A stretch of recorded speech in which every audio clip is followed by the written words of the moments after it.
The alarm blared through Earth Defense Command headquarters. Red lights flashed as officers rushed to their stations. On the main screen, a massive object had just appeared at the edge of Neptune's orbit. It wasn't there in the last scan, just 10 minutes ago. "What is that thing?" General Adams asked, his voice firm despite the chaos around him. The analyst shook her head. "Unknown, sir. It's giving off energy readings unlike anything in our database." The object moved faster than any known spacecraft, crossing the distance between Neptune and Uranus in minutes rather than days. Its shape was roughly that of a human vessel, but strange growths covered its hull. They looked like a mix of crystal and metal, pulsing with blue light that seemed to flow like blood through veins. "Get me Commander Stone," ordered General Adams. Jack Stone was asleep when the call came. Since his brother Tom had disappeared with the research vessel Harbinger 11 years ago, sleep was his only escape from grief. The communication panel beside his bed lit up with an urgent priority code. "Commander Stone," he answered, instantly alert. "Report to command immediately. Something's entered the system." 20 minutes later, Jack stood before the massive display, staring at the approaching object. Its movements were deliberate, not random. Whatever it was heading straight for Earth. "It's approximately the size of the Harbinger," said the analyst. "But these modifications, if it's the same ship, it's been heavily altered." Jack's heart pounded. The Harbinger had been his brother's ship. The research vessel had vanished while investigating strange stellar phenomena at the edge of known space. After 3 years of searching, all 320 crew members were declared dead. "Send the first contact message," ordered General Adams. The standard greeting was transmitted toward the approaching vessel. For several tense minutes there was no response. Then, the command center's screens flickered. A woman's face appeared. Her skin was pale, with faint lines of light visible just beneath the surface. Her eyes shifted colors as she blinked from blue to green to gold. But despite these strange changes, Jack recognized her immediately. "Captain Emily Reed," he whispered. She smiled slightly. "This is Captain Emily Reed of the Earth Research Vessel Harbinger. We're coming home." The room erupted in shocked murmurs. "That's impossible," said General Adams. "The Harbinger disappeared 11 years ago." "For you, perhaps," Emily replied. "For us, it has been just over 3 years, due to the relativistic effects near what we now call the maw." Jack stepped forward. "Captain Reed, my brother Tom Stone was on your vessel. Is he?" Emily's expression softened. "He's alive, Commander Stone. But like all of us, he's changed." "What happened to you out there?" asked General Adams. The captain's multicolored eyes darkened. "We've come back to save you. The void is coming. We've seen it devour 3 galaxies. We have 11 months before it reaches ours."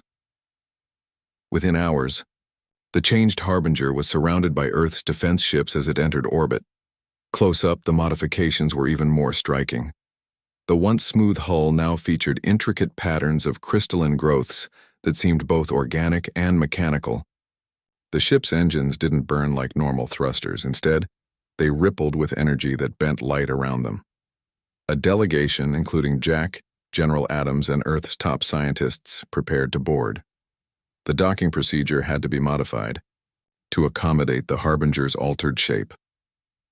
"Be ready for anything," General Adams told the armed guards who would accompany them. Jack barely heard him. After 11 years of mourning, he might see his brother again. The docking tube connected with a strange sucking sound, like the ship was breathing. As the doors opened, the delegation was hit by a wall of scents. Ozone, something like cinnamon, and an underlying metallic tang. Captain Emily Reed waited for them. In person, her transformation was more evident. Her movements were too smooth, too precise. The faint luminescence beneath her skin pulsed in time with her heartbeat. "Welcome aboard," she said. "I understand your caution, but your weapons won't be necessary." General Adams nodded to the guards, who lowered their rifles but remained alert. "You said you were gone for only 3 years, Jack said, unable to contain himself. "Where's my brother?" Emily's eyes shifted to a deep blue. Tom is here, but you need to understand what happened to us first. She led them through corridors that looked nothing like the original Harbinger design. The walls were lined with the same crystalline material visible on the outside, pulsing with light that responded to their presence. The ship seemed alive. 11 years ago, we reached our destination, a region where stars were simply disappearing, Emily explained. What we found was a cosmic entity we call the Void. It consumes everything: matter, energy, even space-time itself. The delegation entered what once must have been the bridge. Now it was a vast chamber where the crystalline growths were thickest. Crew members worked at stations that had no visible controls. They simply moved their hands through fields of light. We would have died there, Emily continued, but we encountered another species. They called themselves the Architects. Their galaxy was already mostly consumed by the Void. A holographic display activated in the center of the bridge, showing a vast darkness moving through space. At its edges, stars winked out one by one. The darkness wasn't empty. It shifted and moved with purpose. The Architects altered us, our ship, our bodies, our minds, to give humanity a fighting chance, Emily said. They sacrificed themselves to save us, to give us the tools to fight what's coming. Why should we believe any of this? Demanded General Adams. Emily turned to Jack. Take him to Tom, she said to one of her officers. Jack followed the officer through more living corridors until they reached a chamber deep within the ship. Inside was a large crystalline structure pulsing with intense light. Suspended within it was a human figure. Tom, Jack whispered, pressing his hand against the crystal. The figure inside opened his eyes. They glowed with the same shifting colors as Emily's. The crystal surface rippled under Jack's touch, and suddenly he heard his brother's voice in his mind. Jack, you're here. We need your help. Back on Earth, debates raged among world leaders. Was the Harbinger a savior or a threat? What were these modifications? Could Captain Reed's warnings be trusted? The ship and its crew have been fundamentally changed, reported Dr. Wilson, Earth's leading physicist. They've integrated technology centuries beyond our understanding. And this void they warn us about? Asked the president. Our deep space telescopes confirm unusual stellar activity at the edges of our galaxy, Dr. Wilson replied. Something is out there. Something big. In orbit, Jack sat beside the crystal housing his brother, torn between joy at finding him alive and fear of what he had become. We have 11 months, Emily told the gathered Earth representatives. 11 months to prepare humanity for what's coming. The crystal around Tom pulsed brighter. It's hungry, Tom's voice whispered in their minds, and it's coming for us all. 3 days after the Harbinger's return, Earth's top scientists worked around the clock studying the changed ship.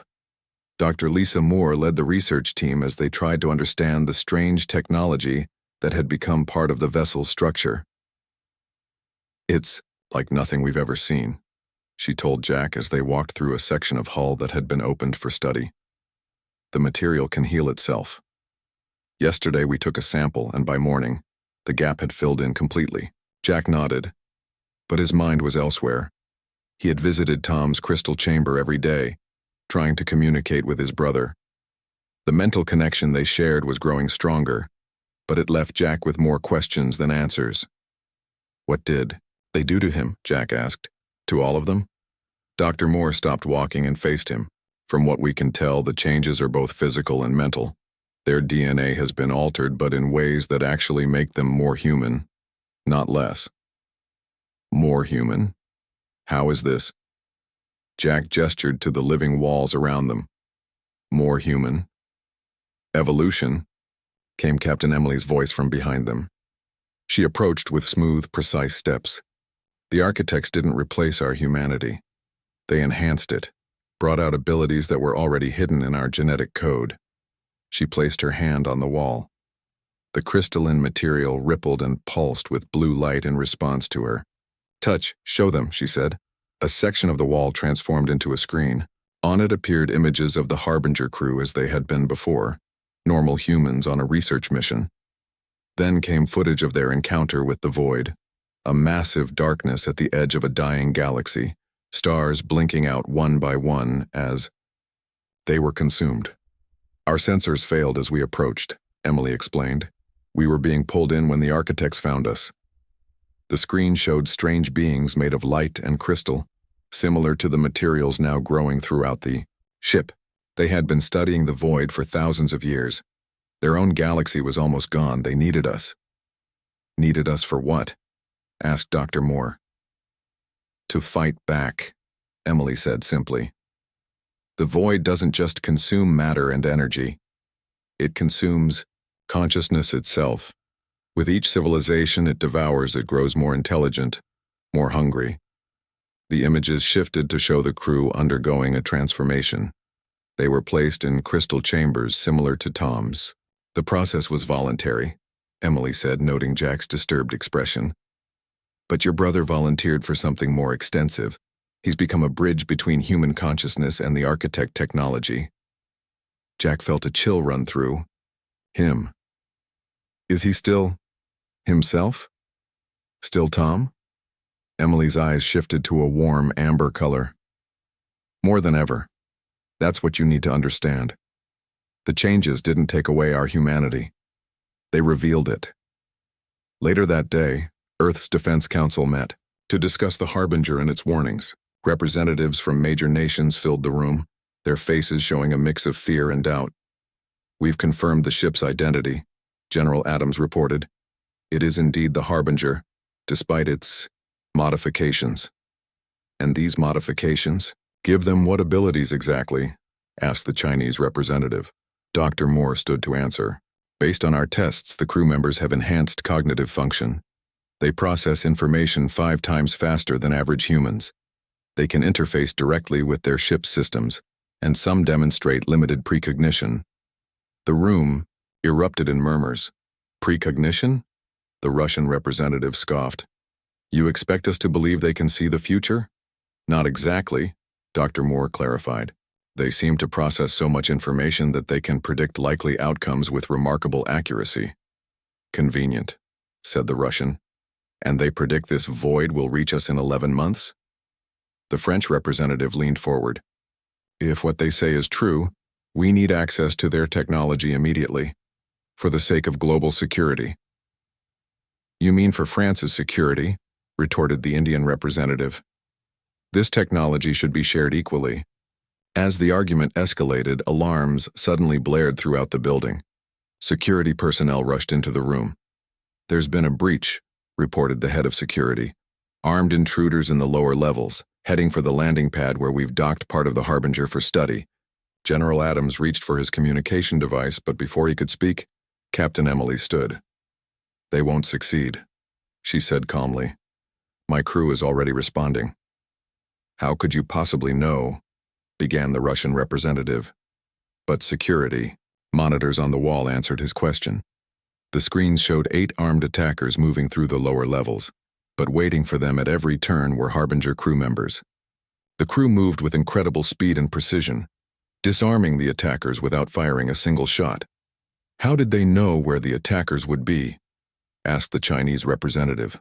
As I said, Dr. Moore replied, limited precognition. Within minutes, all 8 attackers were captured. Investigation revealed they belonged to a private military company, hired by an unknown party to obtain samples of the architect technology. Back on the Harbinger, Jack visited Tom's chamber again. This time, when he placed his hand on the crystal, the mental connection was stronger. They're afraid of us, Tom's voice said in Jack's mind. Can you blame them? Jack replied. You've all changed so much. We're still human, Jack. We've just seen more, become more. The crystal pulsed, and suddenly Jack was flooded with Tom's memories. He saw through his brother's eyes as the Harbinger approached the darkness at the edge of space. He felt the terror as the ship was pulled toward the void. And then the strange peace when the architects appeared. The memory shifted to Tom's transformation. The pain was intense as his body changed, but so was the expanding awareness. Jack felt what his brother had felt, a connection to something larger, a sense of purpose so profound it made his previous life seem shallow by comparison. When the vision ended, Jack stumbled back, gasping. "Now you understand," Tom's voice whispered. "We need to prepare Earth, not just with technology but with evolution. Some must change, as we have changed, if humanity is to survive." Later that night, Captain Emily met with Earth's leaders. On screens behind her, telescope images showed distant stars at the edge of the Milky Way beginning to dim. "The process has already begun," she said. "We have less time than we thought." She gestured, and a holographic display appeared, showing designs for new ships based on the Harbinger's technology. "We brought back more than warnings," she said. "We brought a fighting chance. But you must trust us." General Adams looked at Jack, who nodded slowly. "I've seen inside my brother's mind," Jack told them. "I believe them." As the meeting continued high above Earth, the Harbinger pulsed with blue light, as if alive and watching. Within its crystalline heart, Tom Stone dreamed of darkness and the battle to come. In his dreams, humanity stood united, evolved, ready to face what devours galaxies. But first, they needed to prepare, and time was running out. 1 month after the Harbinger's return, Earth had changed. The night sky was now filled with the glow of construction sites in orbit. New ships were being built using designs provided by Captain Emily and her crew. Jack Stone stood at a window, in the moon base, watching as workers attached crystal-like panels to the hull of the first new vessel. "They're calling it the Defender," said Dr. Moore, who had joined him. "First of a fleet of 5 hybrid ships." The crystal technology was growing rather than being built. Once attached to the metal frame, it spread like living tissue, guided by engineers from the Harbinger. "How many crew will she need?" Jack asked. "That's the thing," Dr. Moore replied. "These ships don't need large crews like our old vessels. They need people who can connect with them like your brother does with the Harbinger." Jack nodded. He had spent weeks thinking about what he had experienced in Tom's mind. The connection to something larger, the sense of purpose. While world leaders argued over who would control the new technology, Jack had made his decision. "I want to volunteer," he said, "for the partial transformation." Dr. Moore's eyes widened. "Are you sure? The process is, well, we don't fully understand it yet." "My brother does," Jack replied. "And we need more people who can communicate with him." 2 days later, Jack lay in a smaller version of the crystal chamber that housed Tom. Captain Emily stood nearby with several Harbinger crew members. Their eyes all glowed with shifting colors. "The process will be limited," Emily explained. "You'll retain your normal appearance but gain the ability to communicate with the ship and with Tom. You won't have the full abilities that we do." Jack took a deep breath. "I understand." As the crystal began to grow around him, Jack felt a moment of panic. Then a warm sensation spread through his body like slipping into a hot bath. His mind expanded, thoughts flowing more quickly than before. "Welcome, brother," came Tom's voice, clearer than ever. Images flooded Jack's consciousness. Stars, darkness, strange beings of light. Knowledge poured into his mind faster than he could process it. He saw the architects, witnessed their civilization, understood their desperate plan. When Jack emerged from the chamber hours later, his eyes had changed. They now shifted colors, slightly when he was emotional, though not as dramatically as the Harbinger crews. "How do you feel?" Dr. Moore asked. "Connected," Jack replied. He could sense the Harbinger in orbit above them, could feel Tom's presence like a gentle hand on his shoulder. "I understand now. What we're facing, what we need to do." A week later, Jack led a meeting with Earth's defense leaders. His new connection to the ship's knowledge made him the perfect bridge between the Harbinger crew and Earth authorities. "The void isn't just a physical threat," he explained. "It's a threat to consciousness itself. The architects believed that the collective consciousness of an entire species could create a kind of shield against it." He activated a holographic display showing a network of human minds connected to the crystal technology. "We need volunteers," he continued. "Thousands of them. willing to connect to a network similar to what I've experienced. Each person would be partially transformed, becoming part of a greater whole while still maintaining their individual identity. General Adams frowned. You're talking about plugging human minds into some alien technology we barely understand. The risks are great, Jack finished for him. I know, but I've experienced it firsthand. It doesn't take away who you are, it adds to it. The debate raged for days. Religious leaders questioned whether the soul would be affected. Scientists worried about unforeseen consequences. Politicians feared losing control. Meanwhile, Tom's consciousness fully manifested through the Harbinger's systems for the first time. His holographic form appeared before a special committee. I understand your fears, Tom said, his voice echoing slightly. But what makes humans unique is what will save us. Our adaptability, our emotional range. The architects saw this in us when they found our ship. He showed them images of the void consuming a distant galaxy, stars blinking out one by one. It doesn't just consume matter, Tom explained. It consumes consciousness itself, growing more intelligent with each civilization it devours. The architects gave their lives to provide us with the tools to fight it, but the power has to come from us. Slowly, volunteers came forward. The first 100 people underwent the partial transformation that Jack had experienced. They emerged changed but still human, their eyes now shifting colors, their minds connected to each other and to the growing fleet of hybrid ships. Not all transformations went smoothly. 3 of the volunteers lost their sense of self, their consciousness becoming too dispersed in the network. They remained in crystal stasis, unable to return to their former state. The others reported experiencing something transcendent, a connection to something greater than themselves. Jack spent his days moving between the growing fleet and the Harbinger, where Tom remained at the heart of the ship. Through their connection, Jack learned more about the architect's plan. They had been fighting the void for millennia, Jack told Dr. Moore one evening. They saw something in humanity that they believed could succeed where they had failed. What? She asked. What makes us so special? Jack's eyes shifted to a deep blue. Our chaos, our emotions. The void is ordered, calculating. It consumes and processes.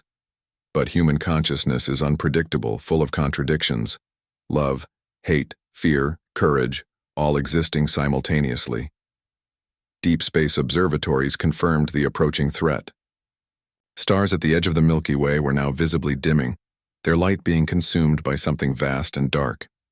The network of volunteers grew to 500, then 1,000. Each connected person strengthened the whole, creating a web of consciousness that extended beyond normal spacetime.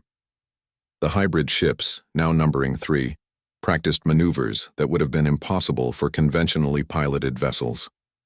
Tom, through his holographic form, supervised the preparation of transformation chambers on each ship.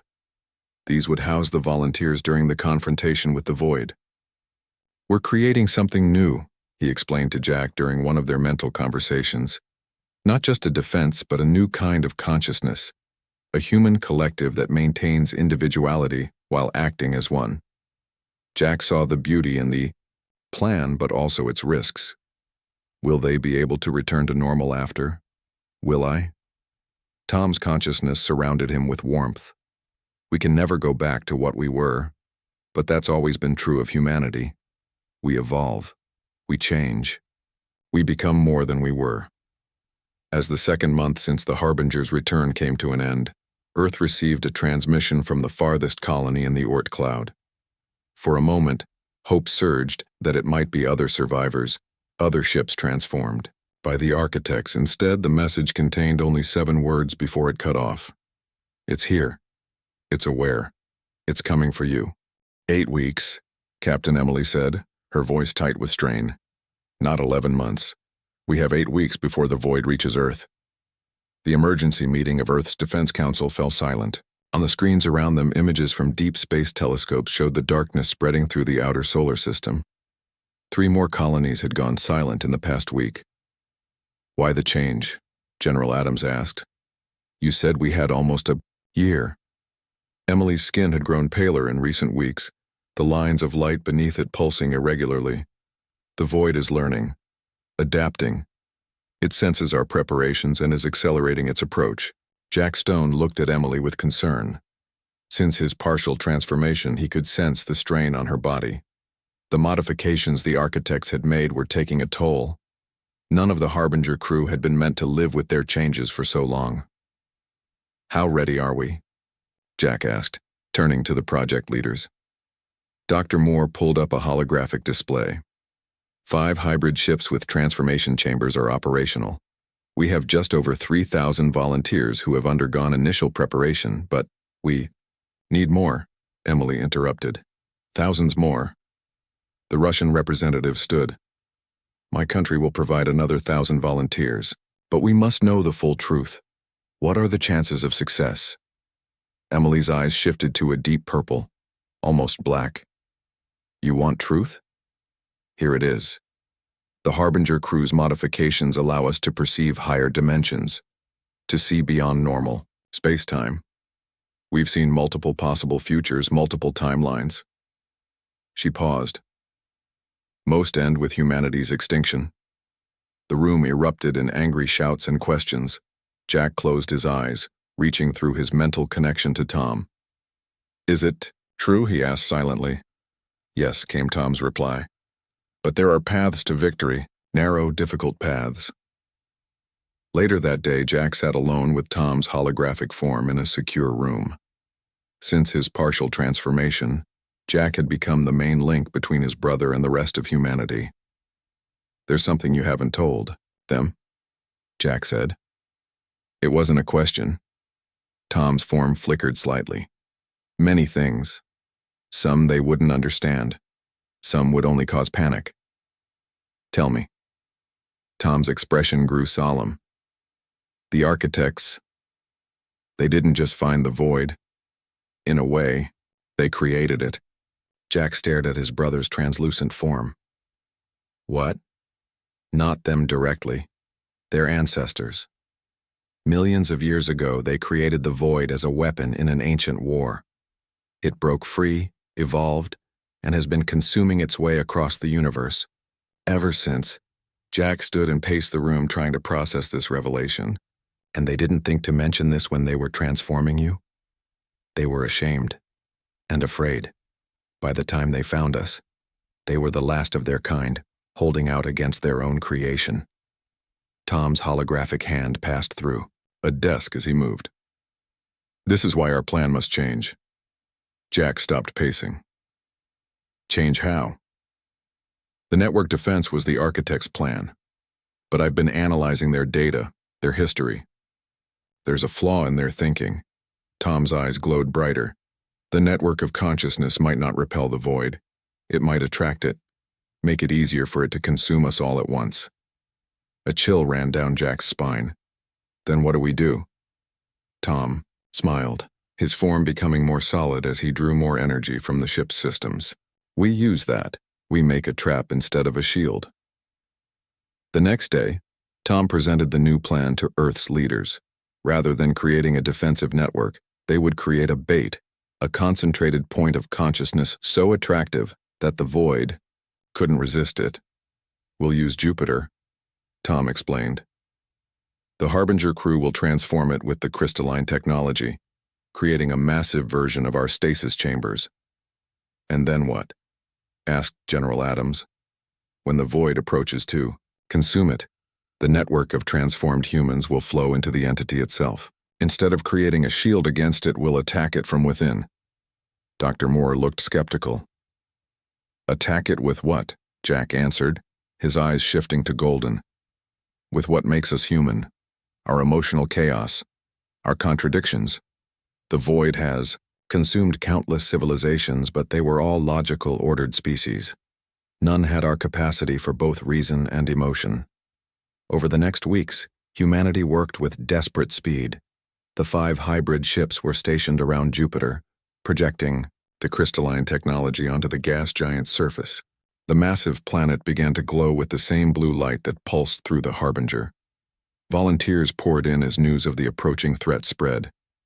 The fear of transformation was overshadowed by the greater fear of extinction. 5,000, Then 10,000 people underwent the process, their consciousness becoming part of the growing network. Jack spent most of his time with Captain Emily, whose condition was worsening daily. The modifications that had kept her alive were breaking down. "I never expected to survive this long," she told him one evening as they watched Jupiter's transformation from the Harbinger's bridge. "None of us did. The changes were meant to be temporary." "There must be something we can do," Jack said, worried by the dimming light beneath her skin. Emily shook her head. "My path is set, but I'll see this through to the end." 3 days before the void was predicted to reach Jupiter, a new problem emerged. The transformed humans in the network were beginning to lose cohesion. The vastness of the collective consciousness was overwhelming their individual identities. "They're slipping away," Dr. Moore reported urgently. "We can't hold the network together." Tom's holographic form appeared, more solid than ever before. "We need an anchor, someone to hold the network together, to remind each person of their humanity." All eyes turned to Jack. "Me?" he asked. "But I've only had the partial transformation." "That's why it has to be you," Tom replied. "You're connected enough to link with the network, but separate enough to maintain your individuality."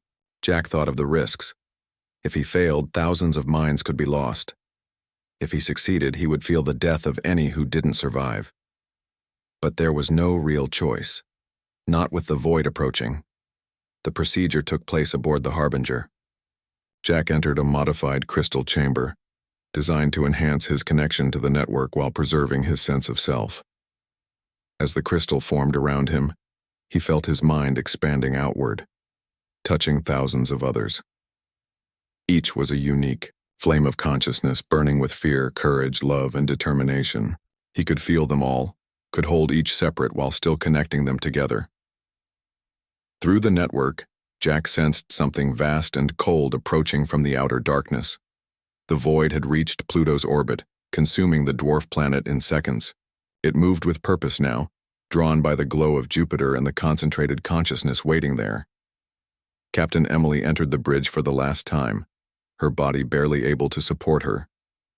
"All ships in position," she reported, her voice weak but determined. The countdown to confrontation had begun. Humanity had 8 days to live, or to evolve into something that could face what devours galaxies. "Hold on," Jack whispered to the thousands of minds connected to his. "Hold on to who you are. Remember what makes you human." In the darkness between worlds, the void accelerated, hungry for what awaited it. The void reached Saturn in less than a day. The ringed planet dimmed, shuddered, and then vanished from existence. Not destroyed, simply gone, as if it had never been there at all. Across Earth, people gathered in homes and public spaces, watching the live feeds from deep space telescopes. Many prayed, some rioted. Most simply held their loved ones close, waiting. Aboard the Harbinger, Jack Stone floated in his crystal chamber, his mind stretched across the network of 12,000 transformed humans. Through their combined consciousness, he felt the cold emptiness of the void approaching. It wasn't just darkness, it was an absence, a hunger that consumed everything it touched. "Jupiter station reports ready," came Dr. Moore's voice from somewhere distant. "All transformation chambers are powered and linked." Jack could barely hear her. His awareness was elsewhere, spread among thousands of minds, holding them together as they prepared for what was coming. In the command center orbiting Earth, General Adams watched the final preparations with grim determination. "Where's Captain Reed?" he asked. Dr. Moore looked away. She couldn't wait any longer. Her body was failing. On the main screen, a holographic image appeared. It was Emily Reed, but different now. Her consciousness transferred fully into the Harbinger's systems. Like Tom, she had given up her physical form to better coordinate the defense. "I am still here," Emily's voice echoed slightly. "And I will remain until the end." The 5 hybrid ships took their positions around Jupiter, which now glowed with blue crystalline patterns across its massive surface. Within each ship, hundreds of volunteers lay in transformation chambers, their minds linked to the network that Jack held together. "The void will reach Jupiter in approximately 6 hours," Emily announced. "All non-essential personnel should evacuate to Mars base immediately." Few left. Most chose to stay, to witness humanity's last stand. Jack, deep in his expanded consciousness, sought out his brother. "Tom, are you there?" "I'm here, Jack, always. I'm scared, we all are. But remember, fear is human. The void doesn't feel fear, that's our advantage." Through the network, Jack could see what the others saw. The transformed humans aboard the hybrid. Ships watched as the darkness approached Jupiter. It wasn't just black. It shifted and moved with purpose like a living thing. "It's accelerating," reported one of the ship captains. 4 hours until contact, not 6. Earth's remaining communications suddenly went dark as the void disrupted normal space-time around it. Now the hybrid ships and the Harbinger were on their own, isolated in their final stand. In his crystal chamber, Jack felt a change in the network. Some minds were slipping away, overwhelmed by fear. He reached out, anchoring them, reminding them of their humanity. "Remember who you are," he projected through the network. "Remember what you love, what you fear, what makes you laugh, what makes you cry. Hold on to it all." The mind steadied, strengthened by his connection. 2 hours to contact," came a voice. Then, seemingly moments later, 1 hour. Aboard the lead hybrid ship, Dr. Moore made final adjustments to the Jupiter trap. The massive gas giant had been transformed into a giant version of their stasis chambers, designed not to protect, but to attract and then contain. "We have one chance," Emily's voice echoed through all ships. "When the void begins to consume Jupiter, the network will activate. You'll feel a pull. Don't fight it." The darkness reached Jupiter's outer moons, consuming them in seconds. Then, it paused as if sensing the trap. "It's hesitating," Tom's voice joined Emily's in the system. "It can sense something different about Jupiter." Jack felt something cold touch his expanded mind. The void examining them, curious about this new form of consciousness it had encountered. "It's aware of us," Jack whispered, his voice carrying to the command centers of all ships. "It's thinking." For a moment, hope faltered. If the void recognized the trap, all would be lost. Then Emily's consciousness flared through the network, bright and determined. "Now," she commanded. The 5 hybrid ships fired concentrated beams of energy at specific points on Jupiter's surface. The crystalline patterns flashed brilliantly, sending pulses of light outward. The void, drawn by this display of energy and consciousness, surged forward. It engulfed Jupiter's outer layers, beginning to consume the massive planet. "Trap activated," Dr. Moore reported, her voice steady despite her fear. What happened next was beyond normal human perception. As the void began to consume Jupiter, the networked consciousness flowed into the entity itself. 12,000 human minds, each carrying what made them unique, poured into the cosmic darkness. Jack felt the cold emptiness surround him. Through the network, he sensed the others, their fear, their determination, their very humanity. The void tried to consume them, to add their consciousness to its own, but something was different. Human minds were chaotic, filled with contradictions that the void couldn't process. Love and hate, courage and fear, selfishness and sacrifice, all existing together in ways the ordered consciousness of the void had never encountered. "It's working," Emily's voice echoed. "Keep going. Push deeper." From his position at the heart of the network, Jack could sense the void's confusion. It tried to retreat, to pull away from Jupiter, but the gravity of the massive planet held it in place while the network consciousness continued to flow into it. Then Jack felt Tom's presence change. "I have to go deeper," Tom told him. "Someone has to plant the seed." "What seed?" Jack asked. "Compassion. The most human emotion of all. The one thing the void has never experienced." Before Jack could respond, Tom's consciousness pulled away, diving deeper into the darkness than any other mind could go. Jack felt their connection stretch, then begin to break. "No," Jack cried out mentally. "You'll lose yourself." "It's the only Way, Tom replied, his mental voice already fading. Remember me, brother. Remember us all. The link between them snapped. Jack felt a moment of overwhelming loss. Then something astonishing happened. At the heart of the void, Tom's consciousness released pure unconditional compassion. The emotion spread like fire through the darkness, carried by the network of human minds. For the first time in its existence, the void experienced something beyond consumption and calculation. It felt what it meant to care for others, to value life beyond itself. The darkness shuddered. Jupiter's transformed surface flashed with blinding light as the void's consumption pattern faltered, then reversed. It's changing, Dr. Moore shouted, staring at her instruments in disbelief. The void, once a devourer of worlds, began to transform. The darkness shifted, patterns of light appearing within it like stars being born. Its very nature was changing, from destruction to creation. In a flash of energy that temporarily blinded all instruments, the transformed void pulled away from Jupiter and retreated to deep space. Across the network, Jack felt minds returning to their bodies, the connection slowly dissolving. As his own consciousness contracted back to normal, he felt something strange. Fragments of Tom's awareness distributed among everyone who had participated in the network. His brother hadn't been entirely lost. Parts of him lived on in all of them. 3 days later, Earth celebrated its survival. The hybrid ships returned to orbit carrying the volunteers who had risked everything. Most recovered completely, though all reported feeling changed by the experience, more connected to others, more aware of their own humanity. Captain Emily's consciousness remained within the Harbinger systems, becoming humanity's ambassador to the stars. Through her, they monitored the transformed void as it moved through deep space, no longer consuming but somehow preserving the worlds it encountered.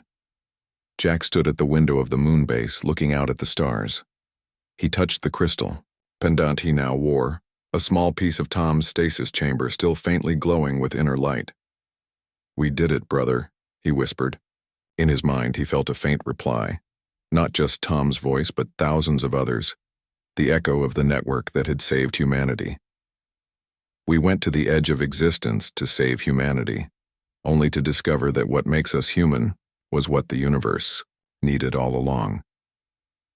The Harbinger pulsed with blue light as it prepared for its next mission, to find other civilizations threatened by cosmic dangers. Humanity had evolved, not just to survive, but to protect. And somewhere in the depths of space, a former darkness now filled with light continued its journey through the cosmos, forever changed by its encounter with what it meant to be human.